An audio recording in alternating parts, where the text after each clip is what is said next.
What's up, everybody? I'm Metal Nick, I'm Jeff Grindstoffer. and welcome to episode number 60 of Vinyl Bang. Jeff, do you want to introduce today's guest? 60 episodes. Holy shnikes. And what a monumental episode. 60 episodes, and we have the one and only Jesse Mattewson from Ken Mode, everybody. Holy shit, Jesse Mattewson. Woo! I mean, I am the only one.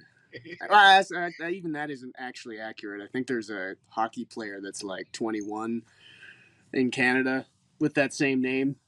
There's probably some in the U.S. too, but I'm the most Googleable one. Yes. Hell yeah. You are the star of the show tonight, not the hockey guys or the nah. You sure you don't want to hear about the hockey guy's record collection? Do you think he has a record collection?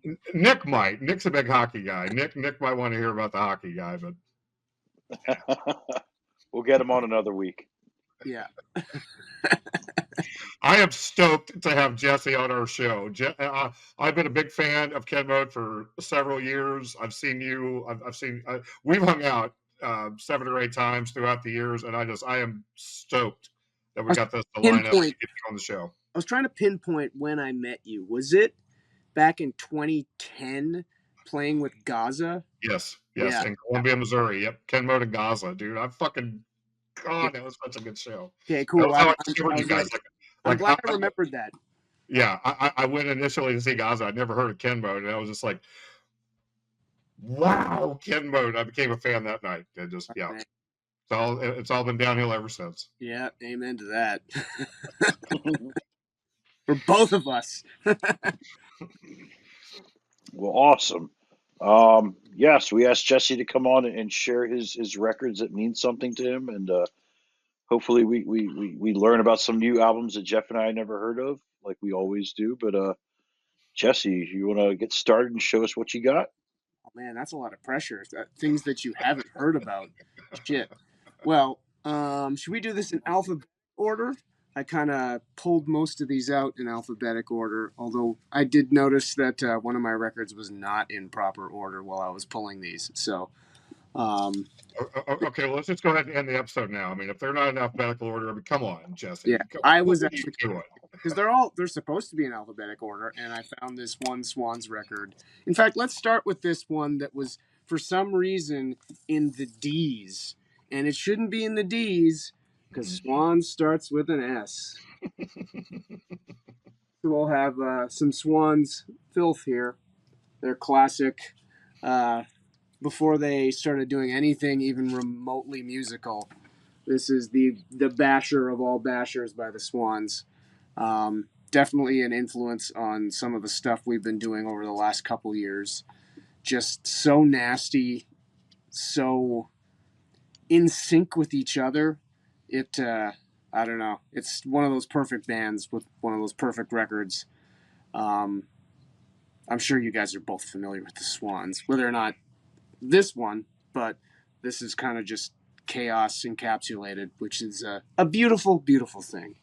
That album cover I've seen thrown around more than anything. I'm not familiar with Swans. I've dabbled in them here and there. Not a huge fan. I'm not well versed in Swans, but that cover is like almost iconic. Like that's the cover I think of whenever I think of Swans. Yeah, we had a previous guest on the show who had a very unique hand painted cover by, what was the female's name from the band? Jarbo? Yes. Yeah, yes. Travis Ryan did. Yeah, you're right. So I'm familiar with the band. I've never checked them out. Almost every friend I have or musician friend I have loves that band. So I don't know. I'm late on the boat on that band, I guess.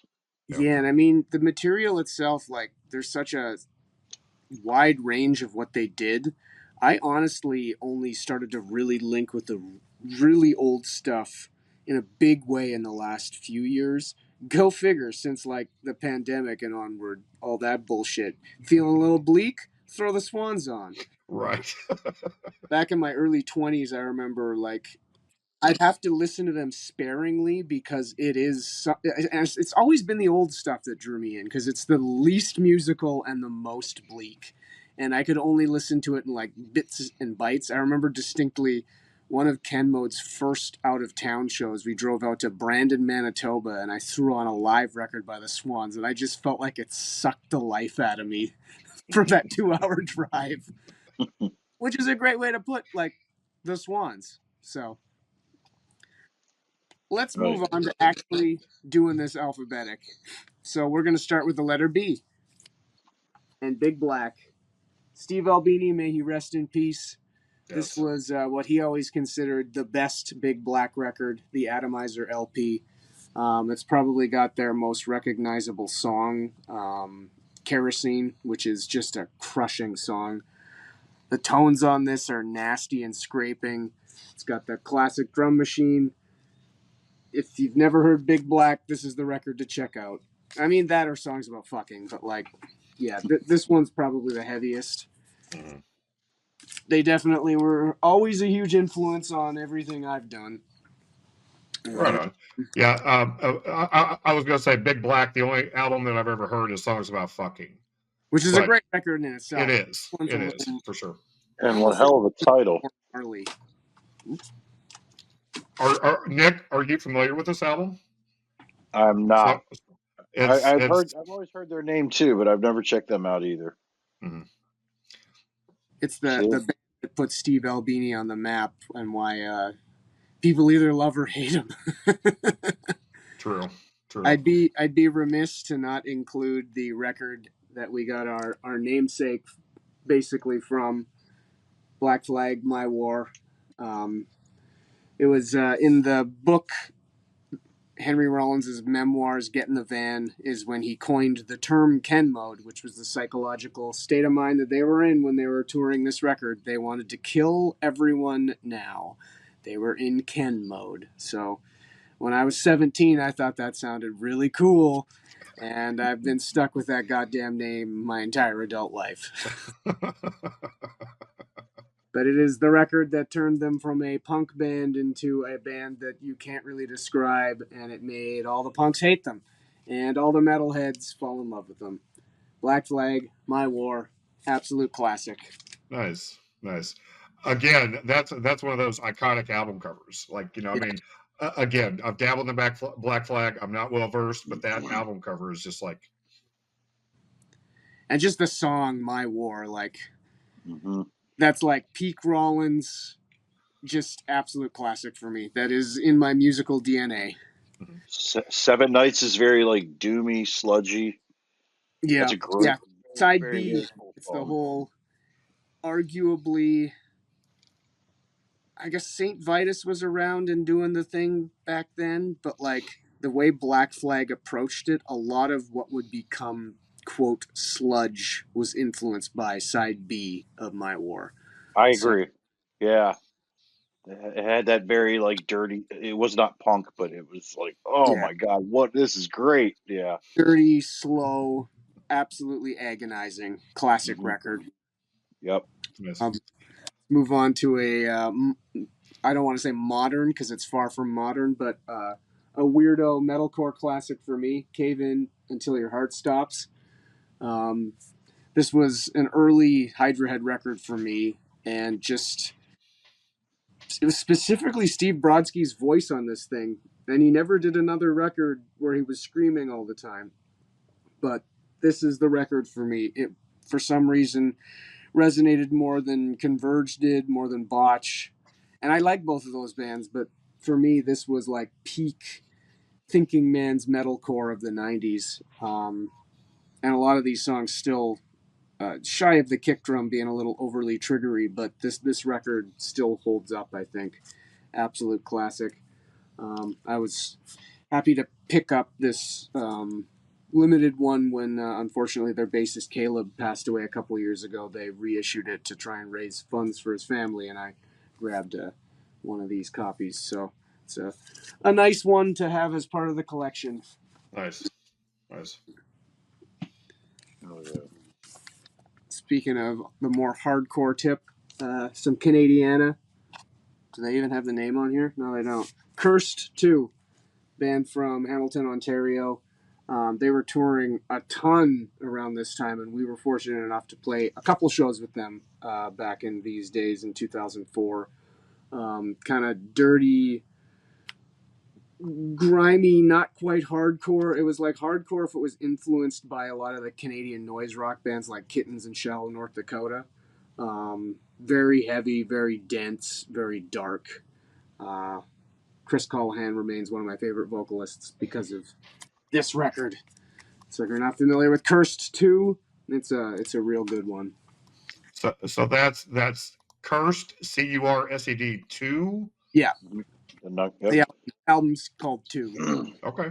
Yeah, it's a Like great. the Roman numeral 2. Exactly. Okay. Now here's one, a band from St. Louis, and this is a band that was a huge influence on Kenmo, the Dazzling Killmen, and this is their epic classic, Face of Collapse. I believe it's one of the Decibel Hall of Fame records. I was told about this band when I was 15, maybe 14. A student teacher at my high school who was in a really sick noise rock band in Winnipeg told me to check out the Dazzling Killmen. And it was one of those records that definitely changed me. This is, I know it was an influence on Dillinger Escape Plan. It was pre-Dead Guy being what they were. Yeah, it's just a bunch of jazz guys playing, as they said, progressive hardcore. And I still think it holds up. Absolutely brilliant stuff. And Nick Sakes remains one of the most furious vocalists of all time on this record. So if you haven't heard the Dazzling Killmen, this is one to check out. It's a wild trip. I'm from Missouri. Never heard of this band. I'm done. I'm going to go. I am ashamed to say that. Wow. Yeah, I think this came out in 94. Okay. I'm putting it in my notes, Dillinger Escape Plan, because you're like, the way you're describing it, I was like, sounds like he's trying to say it's Dillinger. And then he said it, I'm like, cool. This is really interesting. I want this again. See, we're posers. We don't know everything. But there's straight up riffs on this album that Dillinger like copied on Calculating Infinity. They sped it up, but like I remember being like that snot-nosed little kid. I think I was having a conversation with Ben Weinman on a forum like back in like 99 and asked him if they were like influenced by the Dazzling Killmen, and he told me yes. The Killmen, Cynic, and a bunch of other bands, and I was like, yeah, that makes sense. Can hear that shit. Dazzling Killmen. Wow. That's if nothing else, that album. Thank you, Jesse. Thank you. That's what I wanted. I hope you like it because that one, it's so sick. Specifically, the last song on the album, Agitator. It is one of the most furious songs I've ever heard in my life. Well, let's move on. Continuing in D, an absolute stone cold classic, Drive Like Jehu. Yank Crime. This was on a major label back in the 90s, just showing you how fucked up and desperate majors were to find anything because of Nirvana. But this was definitely an underground classic, and they've, I believe, only gained popularity since they broke up in the 90s. They ended up getting back together for like a few shows. Was it 2013? I didn't get to see any of them because we were touring all the time. But unfortunately, their singer died last year or the year before. But Drive Like Jehu, still a big influence on my guitar playing. And thus our band. But they're a great, very difficult to describe what exactly they are. I always kind of peg them in the quasi-noise rock realm, but I know noise rock purists don't consider them as such, so then again, I don't really give a shit what noise rock purists say about anything. That's the attitude we like, Jesse. Yeah. That's it. And I mean, this is a band that all noise rock purists can agree on, because how could you not like the Jesus Lizard? Right. Something wrong with you if you don't like the Jesus Lizard. And this is arguably their best record.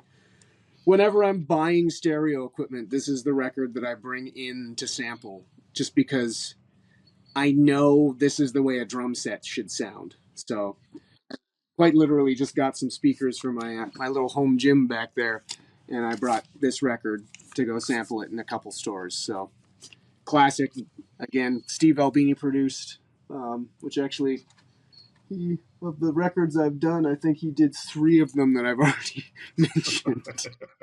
Go figure. He was all over the place, that guy. I Yeah. saw that band in 1996 open up for Rage Against the Machine. And Goddamn. I think a lot of people didn't get it back then and probably won't get it now. But I know they did reunite a couple years ago, or have they just still been doing it all this time? Yeah. They reunited in 2009 and then kind of disappeared again. And then they sprung up again last year and put out a new record.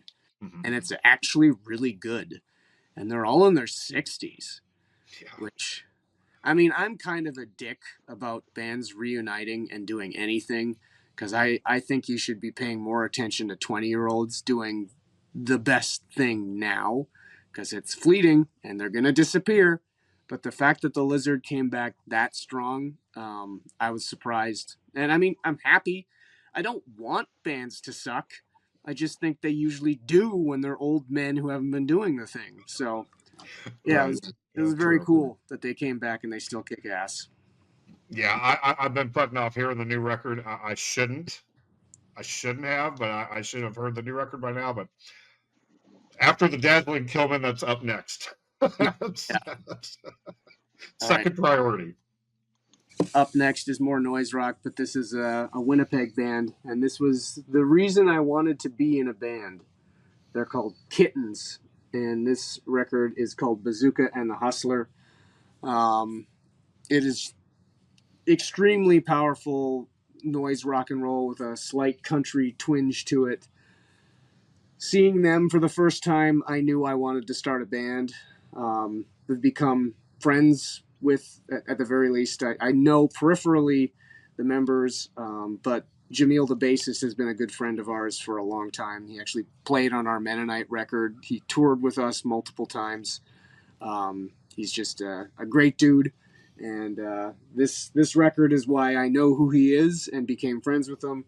And I still think this record is absolutely amazing. So, not the easiest record to find anymore, but I mean, you can find it on like YouTube and stuff like that. But Bazooka and the Hustler by Kittens, one of my favorite records of all time. Nice. All right. Dude, I've already heard of or learned like 5 bands that I've never heard of before. So you're off to a great start. Just keep. Well, you're gonna be familiar with the next one because this is my favorite band. This guy with the Ozma, dude. Okay. Here, hold on, real quick. Okay, right there. I'm fucking. Yep. I mean, not the same cover, but the same album, Ozma. Yep. My boy. So I chose the Ozma and Bullhead. And Bullhead, yeah, sure. Because I wanted to double up here on some Melvins. They're my favorite band of all time. Seeing them in 2000, which was the first time I was actually able to, because I finally turned 18 and I was able to go to the bar that they played at. That's still my favorite show of all time. Their stretch from the beginning through, I kind of fell off after Kevin Rootmanis left the band. I still think they're good, but everything from like 1985 through 2002, I think is perfect. Sure. And it is my favorite band of all time. So this is the Melvins one.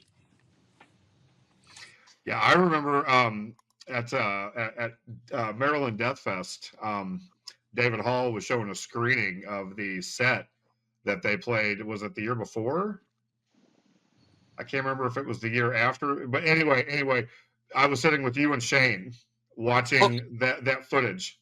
That was at Housecore Horror Fest. Housecore Horror, that's exactly what it was. Yeah, Housecore, yeah. Me, you, and your brother watching that Melvin set. In 2014, yeah. Mm-hmm. Yep. That was a fun fest, wasn't it?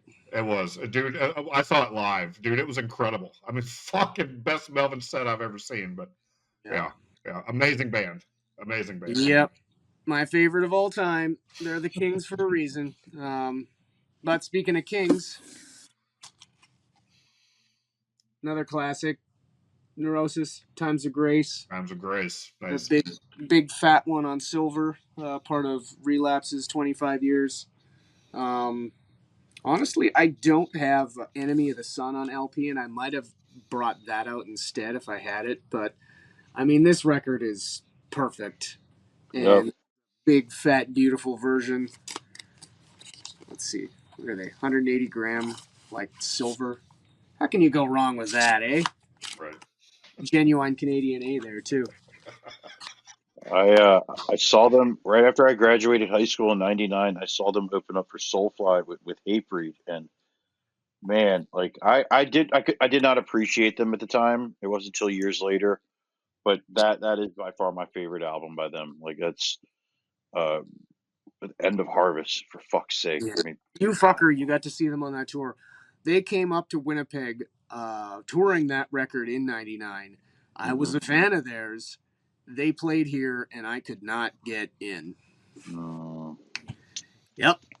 I didn't see them until years later at Housecore Horror Fest when we played with them. they probably didn't That's, have the visuals anymore at that point.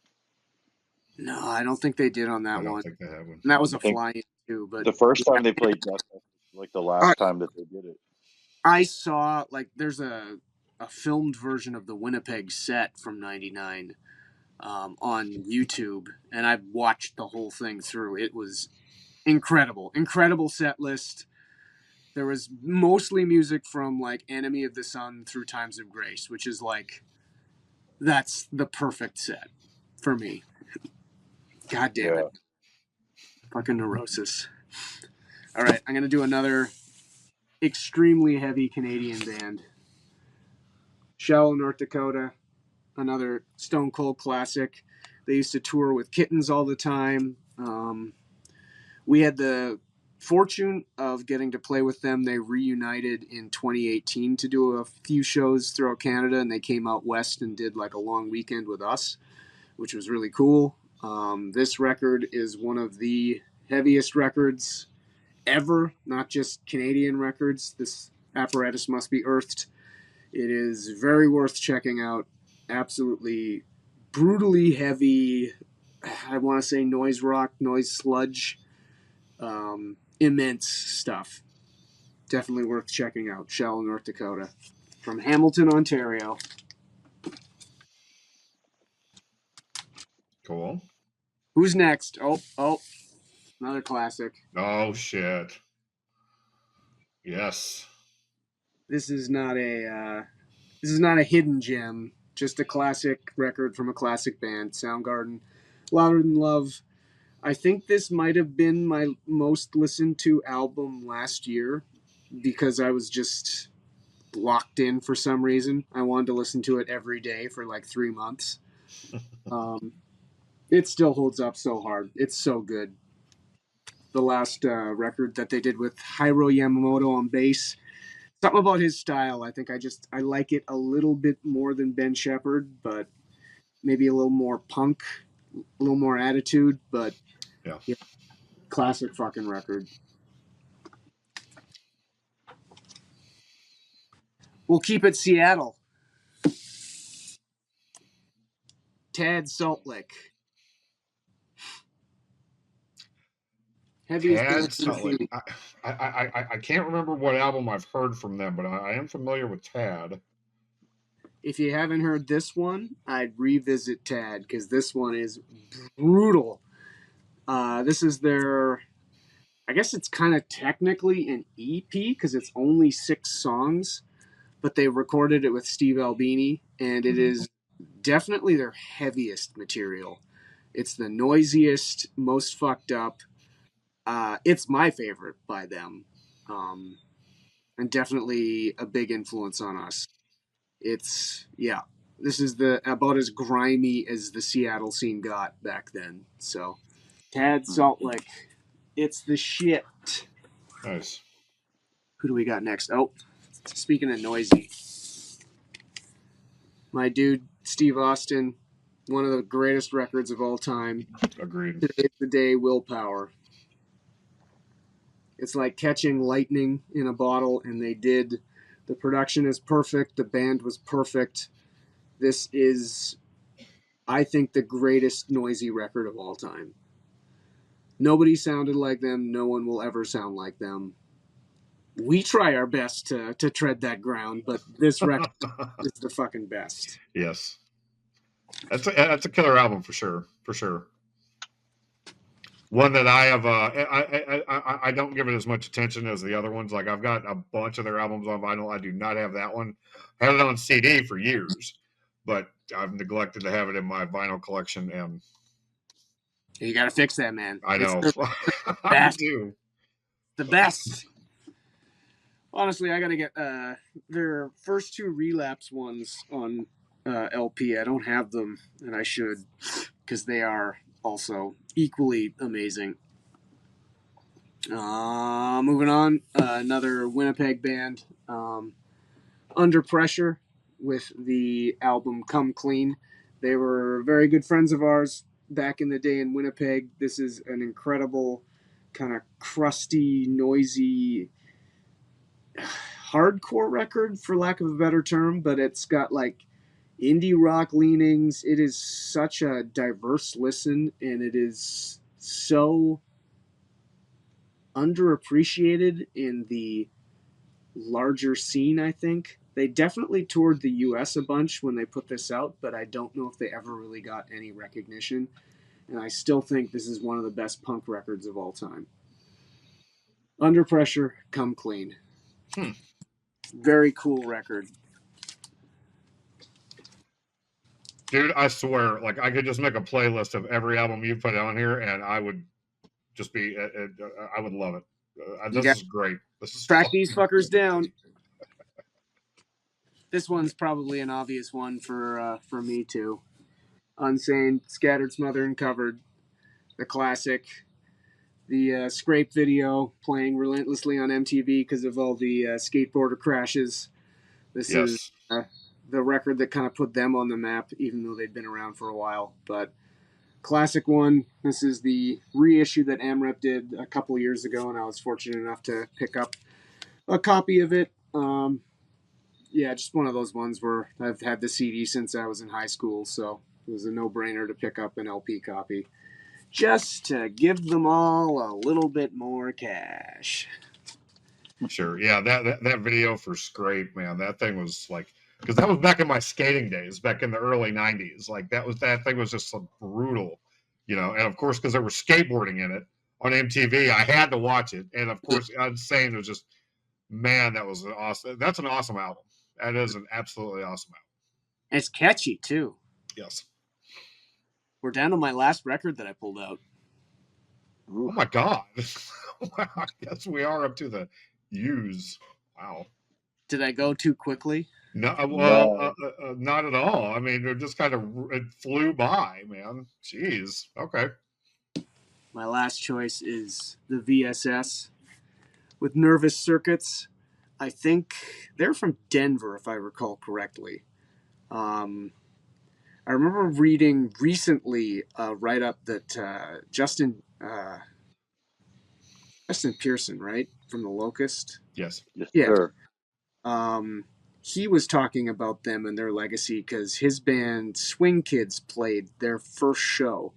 But this was members of the band Angel Hair, who everyone was familiar with from that scene at the time.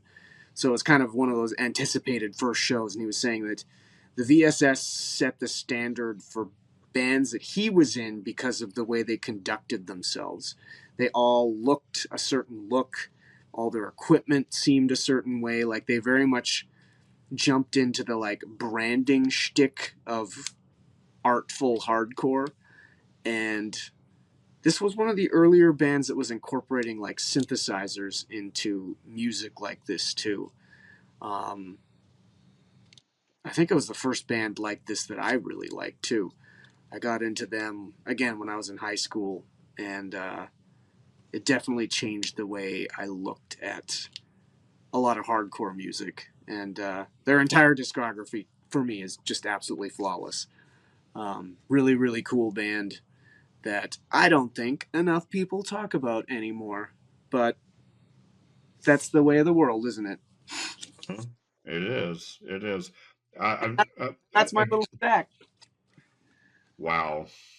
Yeah, that went by way too quick. 30 minutes? Like, oh my God, but I've learned so much in That's these what I 30 think. minutes, dude. You fucking.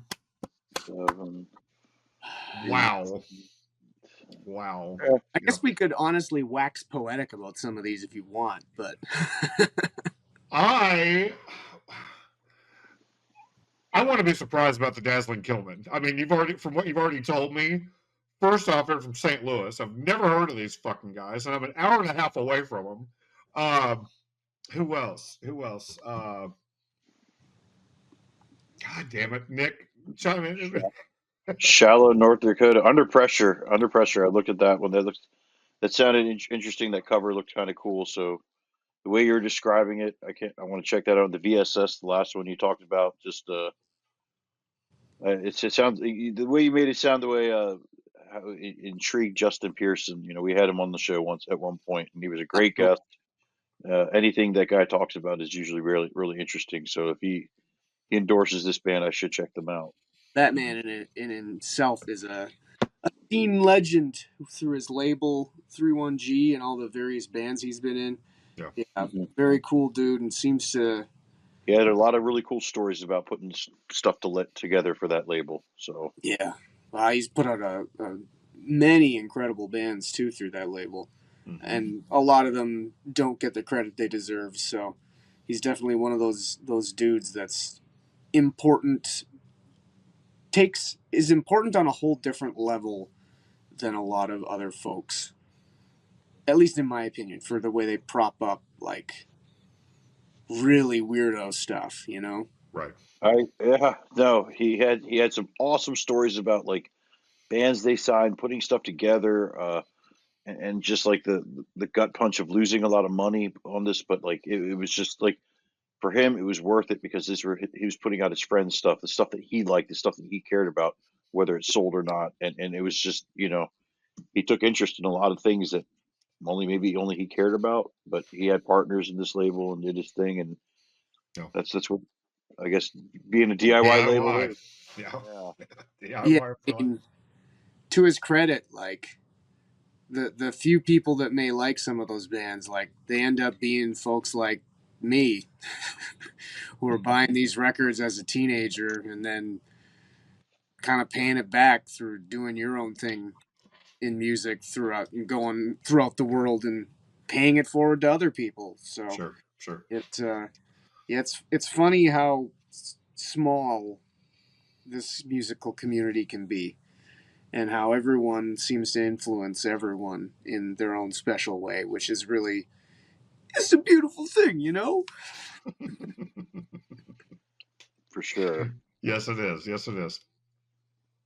Well, I so much to take in. I don't even know where to go from here. I mean, I hate to tell you bye, but I mean, wow, this was a very good episode. This was great. I hope people, dive into checking out some of these records, especially the lesser known ones. Like, what would be some of the lesser known ones? I know Dazzling Killman is one of those bands that I promote to everyone because they just didn't get enough credit when they were around. Shallow, North Dakota. I've never heard of. I've never listened to Salt Lick by Tad. Yeah, definitely check out Salt Lake. Shell, North Dakota, and Kittens being Canadian bands, they definitely weren't popular in the U.S., so I tell anyone who will listen about those two. The Killman, Cursed. I know Cursed was kind of a thing in hardcore circles, but for sure not. They weren't like a huge deal for people who listen to more metal, but they were a brutally heavy band, and I think definitely worth your time if you've never heard them. Okay. Cursed too. It's really mean shit. Forgot about that one. I gotta look that one up. Based off of your shirt, and you don't have to prove it, you don't have to pull out an album, but you're obviously a fan of Huron. Who is one band that you've discovered recently? And this isn't an interview. By God, by no means is this an interview, but one band that you've discovered recently that you were all about. Just anybody. Oh, recently. So it has to be a band that I like hadn't heard of before. Like Piron themselves, like I've liked them for years, but like that latest record is incredible. That one, the way they dropped it too, like I didn't know it was coming, and it was just so good. Yeah, I jammed it the other day on the way to work. It is fucking killer. It's a great album. Someone that surprised me recently. I mean, one of the best records I've heard in the last at least decade, Plebeian Grandstand, the French band. Their last record, I came to realize I never really listened to them. I'd heard their name around for years, but when I heard their latest record, which I'm blanking on what it's called because it's in French, but it is just so good, and it ultimately changed the way I'd like to focus on music. I there's something cinematic about it, and just their use of synth, like modular synths, and the way they put it together with like weirdo, artsy, jazzy black metal. It's just such a bizarre clusterfuck of styles, and it's like the most desperate sounding music I think I've heard in a very long time. So that I might have to go with that one. Yeah. Even just Doug from Piron's other band, Scarcity, their debut record a couple years ago was incredible. Again, on the kind of atmospheric, plays out kind of like a soundtrack feeling. It just keeps building and growing, and the main guitar player, I know he is a classical composer, so you can really hear that in their first record. The second one's considerably more chaotic, and less of that cinematic feel, but it's also a very good record. Just nasty. There's songs that sound like car alarms going off, and it's all just guitar work. It's just so gross. Yeah, they got something good going on over there. It seems like everything Doug's a part of is awesome. Right on. Right on. Killer. Well, cool, man. I just wanted to have a little bit longer than a half hour. You know, just a little bit more insight because anything else that's really like the last few years. I've been, as I was telling Jeff via message, I've been really diving back into buying CDs full tilt, and I started doing that because during the pandemic, like the shipping cost of everything went up, and because of our country is so spread out, it costs a goddamn fortune to bring LPs up here. So a lot of the time, if I want to order an LP from a band in the US, it ends up costing me like $70. Oh my God. One LP. So I holy shit. I've slowed down on that in a big way. I think the most recent one I got was that Kiss It Goodbye reissue that Revelation put out, and that was like $70. So I moved on to going back to CDs full bore, because at least those you can usually find for around $20, but even the prices of CDs are increasing because everyone's getting fucked on everything now. Yeah. But at least I can get like 3 CDs for the cost of 1 LP, so I can get more music, feed the addiction a little bit more of needing new music all the time. Sure. Oh man. Yeah, it's funny. That's one of those things that like I remember distinctively in my teens and early 20s going like, if I don't hear new music like at least every couple weeks, I start to like almost go through withdrawal symptoms. That can't be healthy, right? No, and it's good that you always want new music, you know, to always expand and, you know, broaden your horizon and everything. And dude, the music is a beautiful thing, man. That's healthy. I think that might be contributing to the mild sense of depression I've had in the last little while. Because I think the changing landscape right now is making it increasingly difficult to actually find quality new stuff. Because there was definitely a big boom coming right out of the pandemic where I felt like there was a lot of really great records coming out, and that's kind of, at least for me, died off a little. Like the last couple of years, there hasn't been a ton that's like really rubbed me the right way, and I like to think it's not because I've become lazy and complacent. I mean, I still try to seek out new material with the same kind of energy, but maybe it's just been more difficult. Maybe people aren't doing things that I'm interested in. I like to believe that that's not really the case. But who knows, right? Who knows? Have you guys been like satiated by new music to the degree you feel you used to, or is that also just a quality of aging? Hit and miss. I haven't become that. You kids get out of my yard. Where I'm Yeah, stuck in the 2000s or anything yet. But like, it's hard to find stuff that's like not so much reinventing the wheel, but something that like grabs you and it's just like fuck, this is good. You know. yeah. And like, I Hmm. mean, a part of it I wonder, is it the delivery methods? Another part of it is like, is the record cycle like the capitalistic approach ruining that? Because especially with bands that like are trying to make a living on it, they have to put out music at a certain pace, and Mhm. that for sure dilutes the creativity of it.